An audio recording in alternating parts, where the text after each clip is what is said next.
My name is Kenneth Jones. I'm from Riverside, California. I served here for Dietrich. Overall, they numbered about 2,300 young men then, veterans of the U.S. Army's top-secret Operation Whitecoat. This is their 30th year reunion, for most a celebration of pride in the sacrifices they made for their country. These were unusual soldiers, to say the least.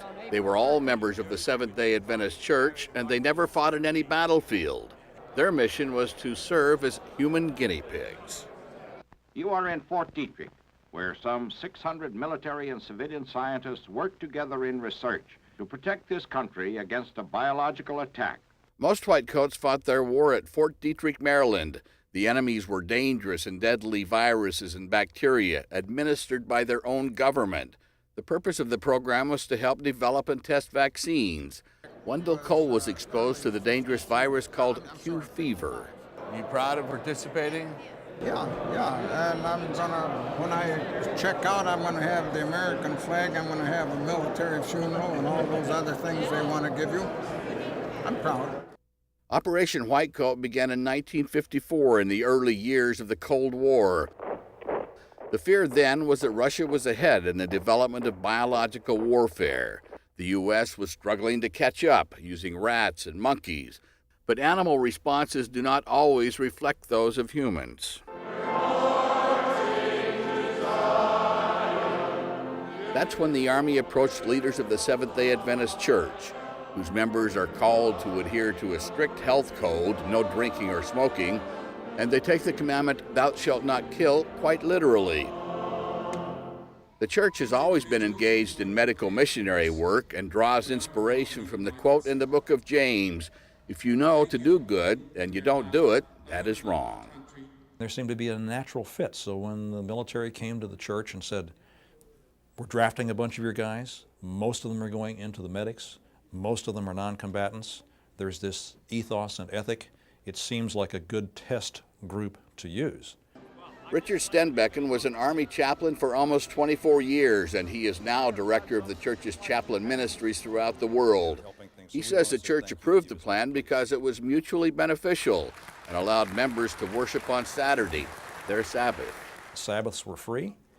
They were making a contribution to humanity. They were in a non-killing situation. It seemed to be, and I think was, a very good fit.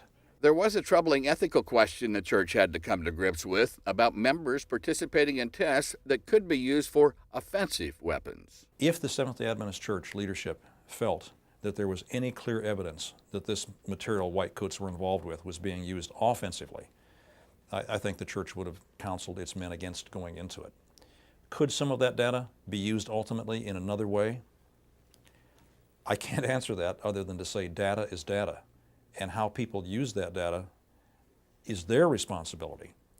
There was one other unusual aspect to Operation Whitecoat. The volunteers were informed about the risks involved and required to sign a consent form.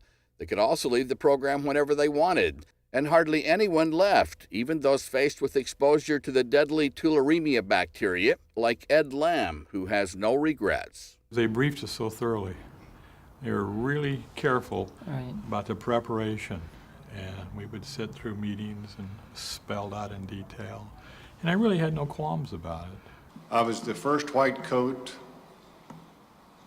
to arrive in Fort Detrick to go through the 8 Ball. And I'm proud that I had that opportunity. This 40-foot-high steel sphere was a central experiment of the Whitecoat project. It was called the 8 Ball. Here's what would happen. Scientists would fill the 8 Ball with a dangerous virus or bacteria aerosol. Volunteers wearing gas masks would hook up to the 8 Ball and breathe in the infected air. The Whitecoaters have much to be grateful for. None died, at least not during the testing period, which ended in 1973. What happened after is unclear, although the military recently sent out questionnaires to 1,000 volunteers and received responses from 522.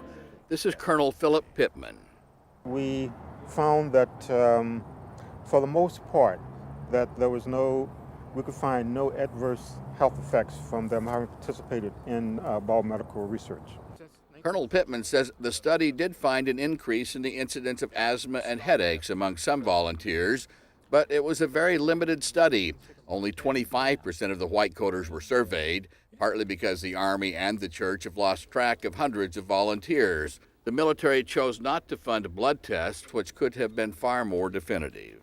A pitfall is that we do not know of all of the volunteers who have subsequently died, and thus we don't know what they died from. So we cannot evaluate death and the cause of death. The survey apparently missed Gene Crosby, who can't get around without his wife Rhonda. I asked him about that Major Dangerfield, when I drank that stuff, if it was going to last any longer than 2 weeks. Oh no, it got the antidote.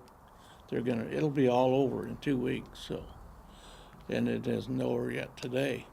Crosby served in 1964 to 1966. He's had 2 heart attacks, a stroke, and several other serious health problems. He has an autoimmune disease called ankylosing spondylitis. His brother was already a medic in Germany, letting him know that, okay, if you go to be a medic, you're going to jump out of a helicopter and be shot at. That's what the Viet Cong are shooting at. What would you take? A chance to stay stateside and alive, or go jump out of a helicopter and be dead? Gene took the chance to stay alive. Gene is wishing now he took the chance on the helicopter.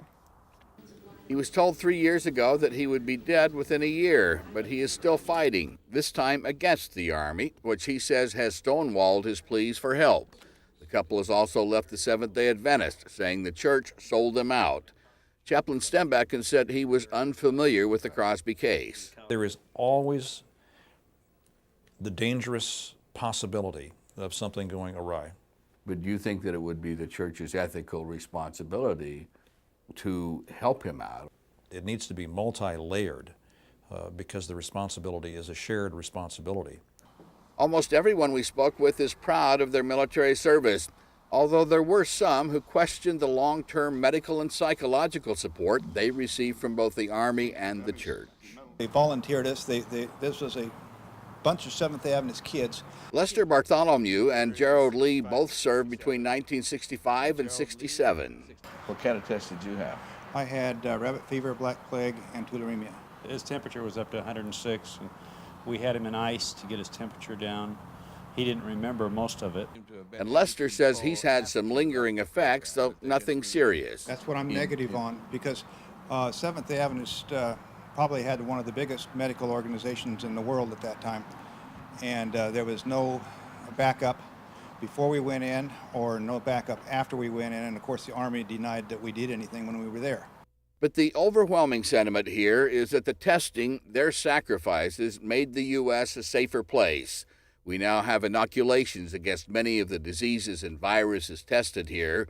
We have much more effective protective gear and a model of how to conduct human experiments with informed consent. It is the soldier, not the reporter, that's given us the freedom of the press. It's the soldier, not the poet, who's given us freedom of speech. And it is the whitecoats who have given so much that we have health, safety, and freedom.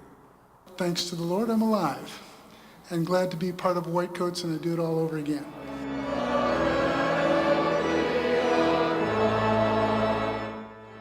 It's been 30 years since the testing ended, and it's unlikely it will ever be repeated. But if there were a dire national emergency, it seems that most of these men would be proud to volunteer all over again. For Religion and Ethics News Weekly, I'm Lucky Severson in Frederick, Maryland.